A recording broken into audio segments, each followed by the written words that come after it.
Hi, I'm Steven. What am I doing? Today, I'm going to show you changing over a craft closet door from a standard door to a fully opening bifold.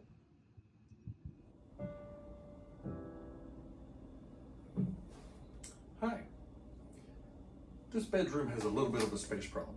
As you can see, we have a big grand piano that sits in here as well. But the problem actually is somewhat due to this closet. Let me show you why. This closet doubles as a craft center. Let's open it up a little here. It's very large on the inside, about 8 by 12, something like that. And my wife uses it as a sewing center for some of her projects that she does. And so I'd like to have this door fully open when she's on the inside. But as you can see, when the door opens,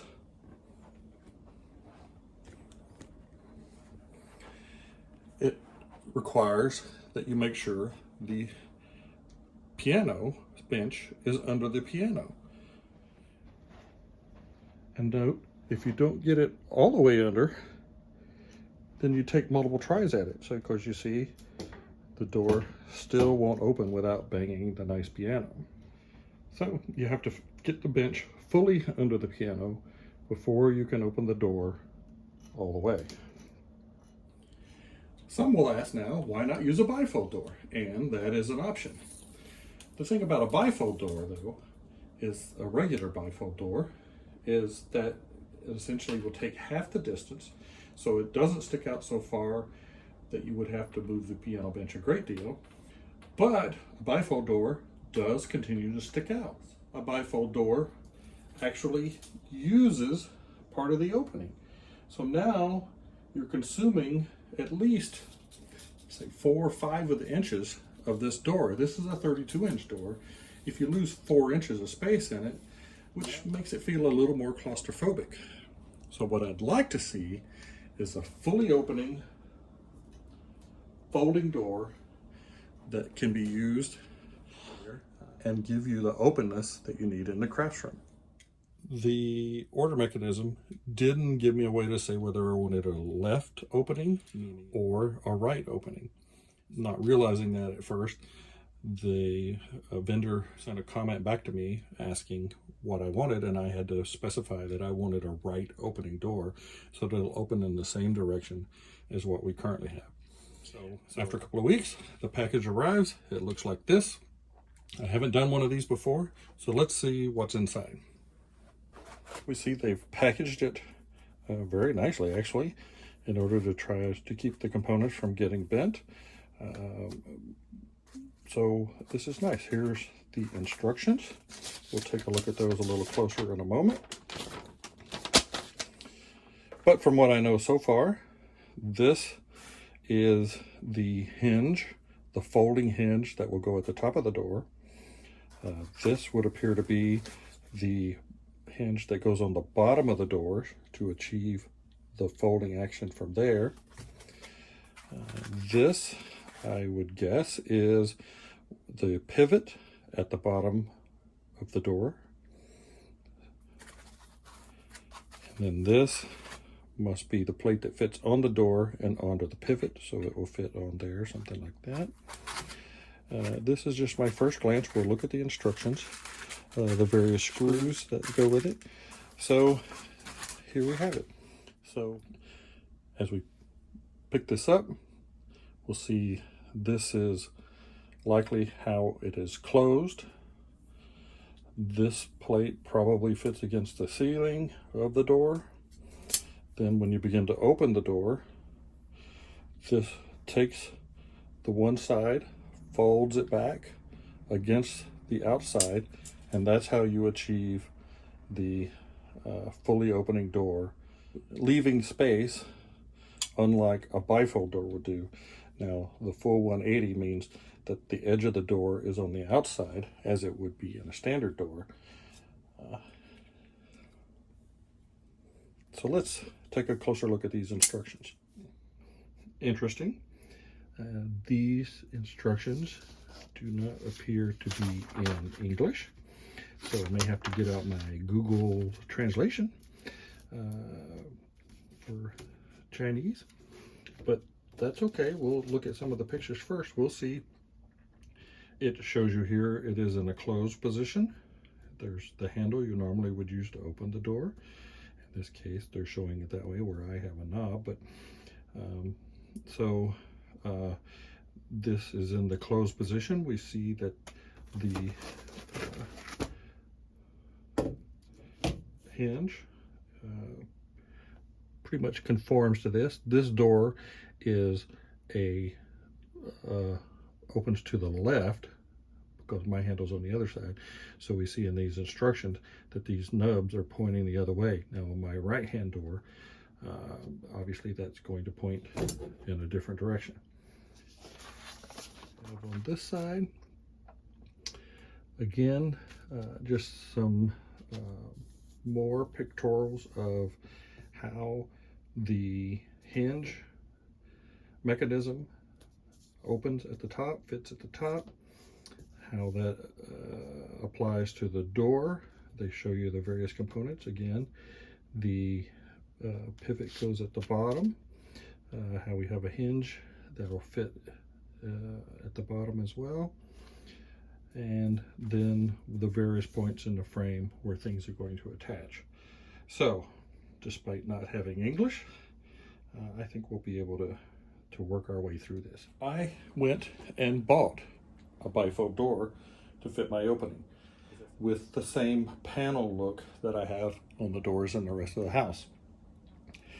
You might ask why I didn't take the existing door and cut it in half. That is an option and something that I had considered, but you have to realize these doors, most doors inside homes these days, are hollow core doors on the inside, which means that there's not a lot going on the inside of them. If I were to cut this, there would be a gap on the inside because this is not solid wood, and I'd have to cut a piece to put in there in order to close the gap on my cut ends.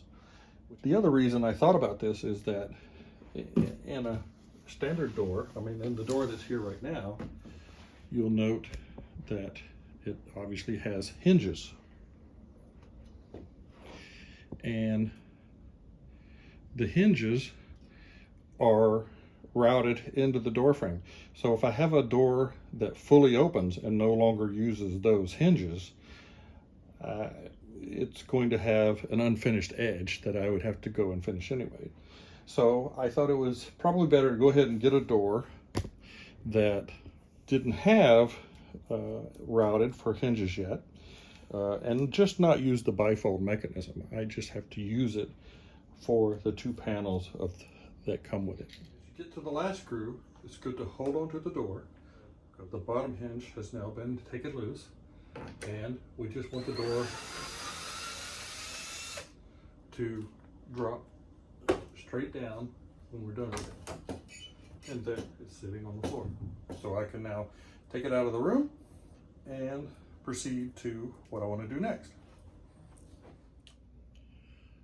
Since this door is supposed to fully open, once I've completed the installation process here, I think we'll come back and I'll do something to help finish this off so it looks a little more pleasing. But I'm not going to worry about that right now. Let's look at how this works. All right, let's do a little dry fitting first. With the unit closed, it has a straight line to it, and this plate is going to fit against the top of my jamb. So I'm going to put it in something like that.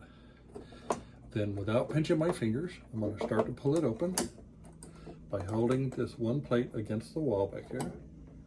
And you'll see the mechanism swings the door out. And then when it's fully opened, it rests against the wall back here. So this plate is going to be fixed across the top of the jamb. And I can tell that because if I look at it in the open position, you see this offset. This is the offset for the door width. So this plate fits against the top of the jamb, and these other screw holes will screw into the various components of the door. This unit comes with a hinge that normally would fit on the bottom of the door. So if we take a look at this, we see it would fit down here. So this would be the open position for the door with the two pieces together. Then as it begins to close, the one door would swing over to the other side to the closed position. Since this already has a hinge on it, in fact it has multiple hinges on it, I'm going to try to get away without this bottom hinge. But if you had to put it in, it would fit in this position. Now, it's important to note when looking at this, you'll notice that one of the edges is straight, one of them has a little crook in it. This crook is to account for this little hinge position. So if you were to try to put it on backwards, it's not going to line up right. And you don't want to bring this out here because now your screw hole is too close to the edge. So it actually fits in this position, but I'm going to try to get away without this because I already have hinges on the door. Stood the door up in much the same shape that it would fit the opening. So this will be the side that lays against the wall. This is the side that when it's closed is on the right hand side or the left hand side of the door. As you open it, it folds then against this. Remember, our open unit, when it's open, will have this right angle on it and it will point back this direction, right? So based upon that, we can see that these screw holes in these components are going to fit into these doors in a way that make it possible to swing them open and then hinge back in the way you want. So as this moves forward, it's going to pull this side using these holes to close the door in this direction. So temporarily place the door into the opening. As you see, there's quite a gap at the top right now. That's fine. The hinge is going to take part of that. So again, with the hinge in the closed position like that, I see that it's going to lay in here something like this. So by noting it this way, I can determine where I want my screw holes to be on this side of the door.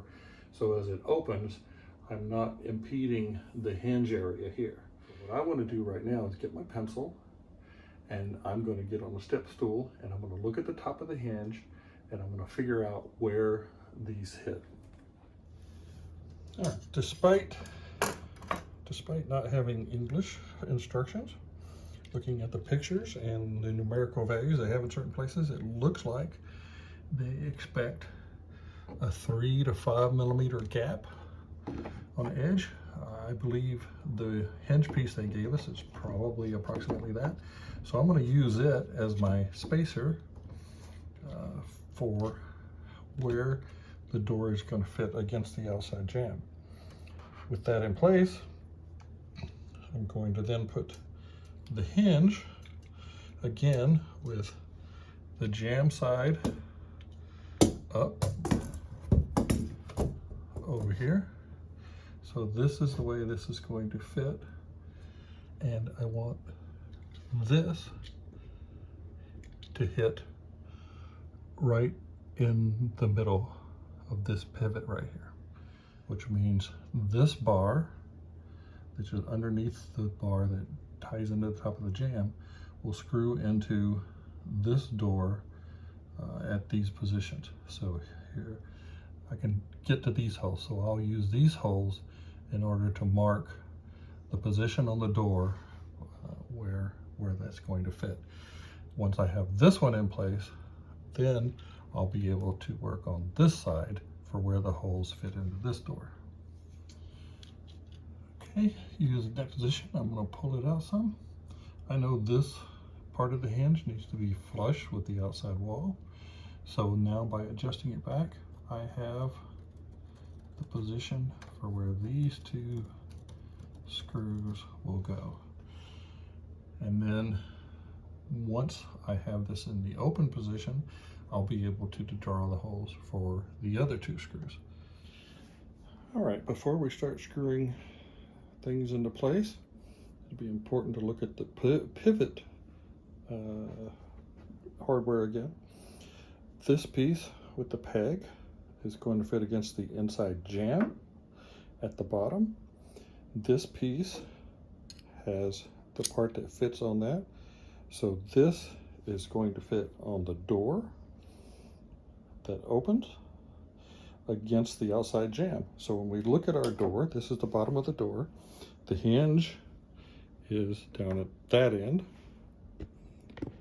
Make sure you can see the hinge will be back here. So this is the opening side where the handle will be. That makes this the side against the jamb.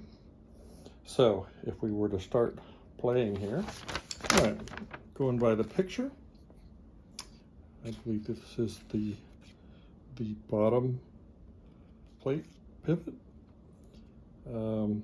It shows you this is fitting against the door this way. You can't see what's underneath, but the underneath seems to be centered in the door. So that's what I'm going to look to do. I'm going to take this, I'm going to center it on the door. I'll draw my holes, do a pilot screw, and I'll screw this onto the door. There's 2 sides here. This side has the O-ring on it. This side does not.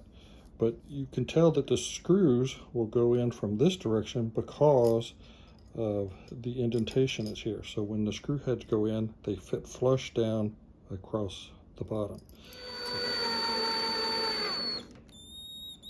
There we are. So now we have that nice and square. We have that on. Once we put this piece against the outside frame, it'll meet up into that hole right there. And now our door will swing on this pivot at the bottom. Before we do the bottom side, we're going to work on the top again. Now, the door is going to fit all the way up against this piece right here. So what I want to know is the length of the door plus this, and that will, this distance, and that will determine where I want to put my pivot at the bottom. If I don't do that, and I just put my pivot in like I normally would for a regular bifold door, it may be too low and put a lot of stress onto this hinge. So I want to measure first the length of my door, what this gap is, and then that will determine the height of my pivot. All right. So I'm going to finish putting this in. I put the first pilot in, a little thunder. I'll put the second pilot in, screw that down tight. Now my pivot is in. So again, measure the length of your door plus the height of the hardware, which in this case I determined was about a 1/2 inch. And then measure from the top down to determine where your pivot goes. With our pivot in place, we now ought to be able to take the door, put the pivot hole where it's supposed to. All right, we see that it, pardon the thunder, should swing all the way open. As it comes closed,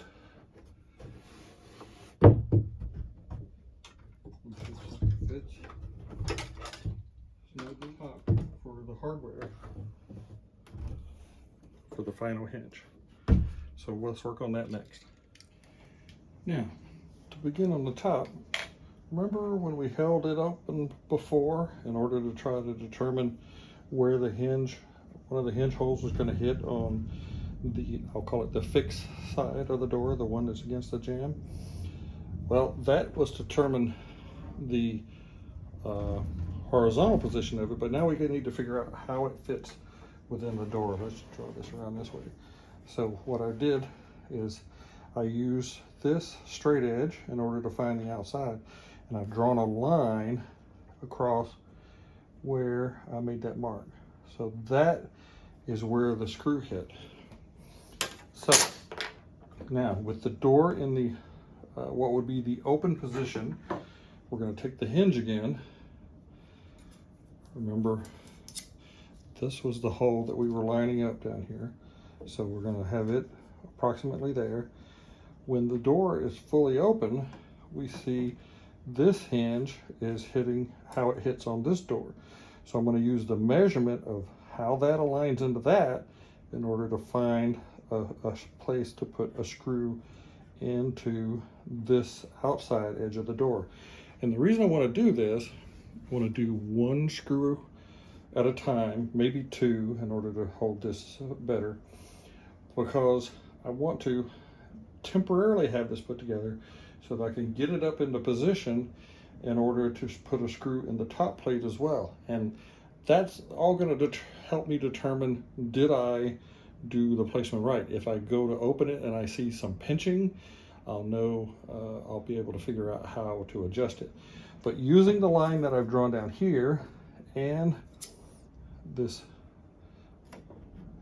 how these two line up, I'm going to determine the placement so that this outside hinge lines up squarely on this door.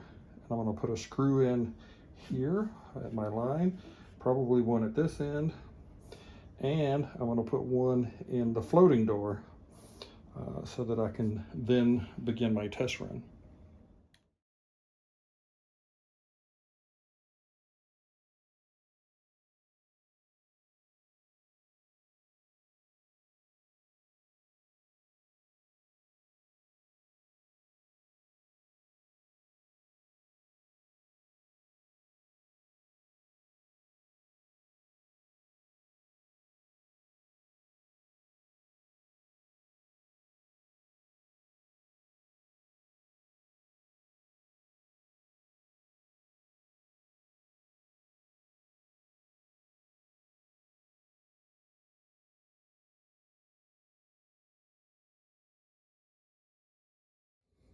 All right, so I did my adjustment at the bottom.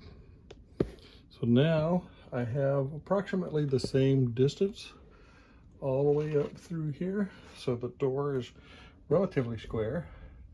I only have the one screw in still. Two screws in this door, one in this one.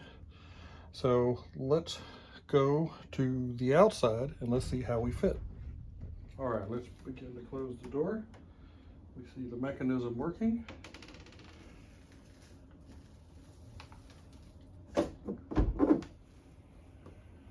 Door where it meets here in the center. Okay, so with it closed, we notice that since the hinge stops here, it kind of gives us, it is a little bit wider here, but also the optical illusion that there's more space here, and there is, that we may need to address with the stop. But the thing that bugs me the most, although it fits along the side, is, let me come over here, you can see that the door doesn't fit flush into the opening.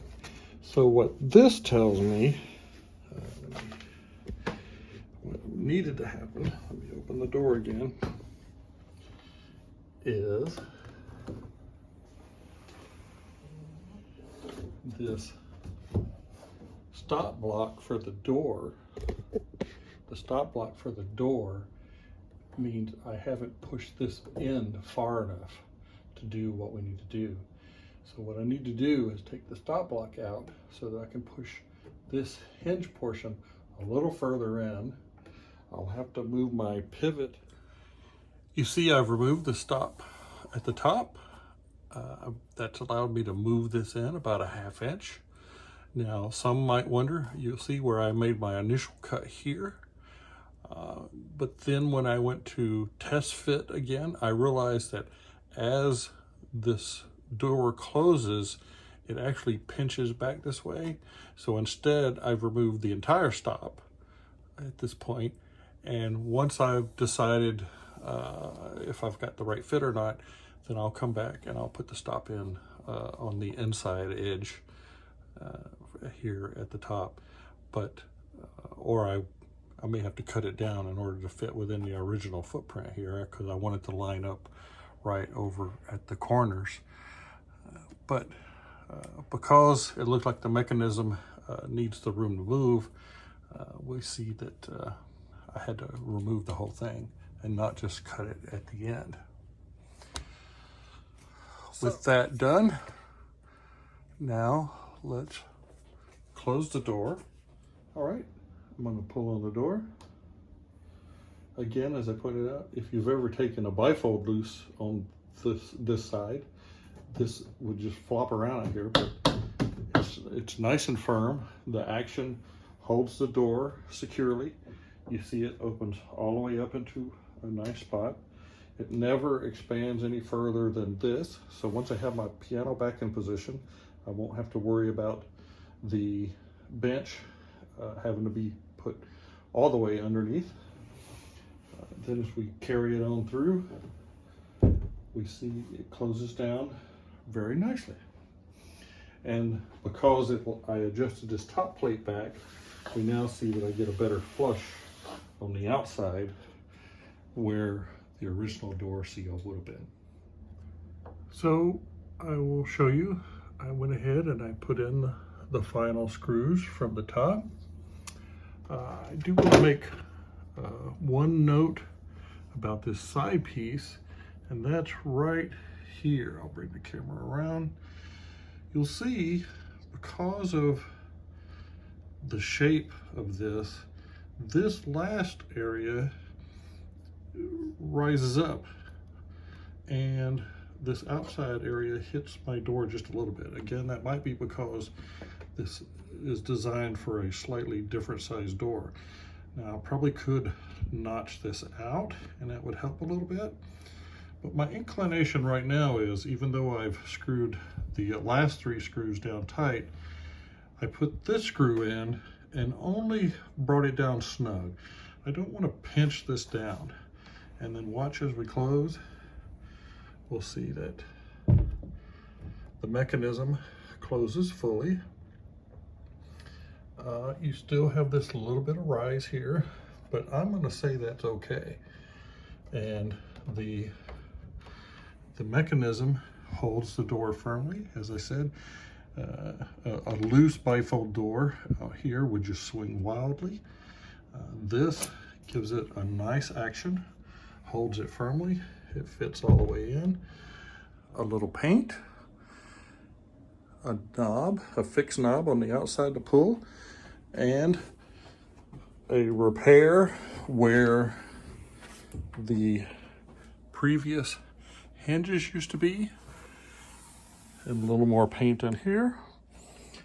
I will go ahead and put the stop back on at the top, but I'll fit inside of this. So I'll first cut it down to where it doesn't exceed the existing paint line, and it'll look more natural that way. I'll have to put a little paint on it, but not a lot. Excellent. Surprise! We found that door so useful and made the room so much easier to use that we widened the opening and added a left-hand side as well. Also, a fully opening door. The action is great. The doors fold all the way back, and it makes the room so much more open and easier to use for crafts. There's been a few changes in there, but that's another topic. I hope you found that interesting. I'm Steven. Be sure to like, comment, and subscribe.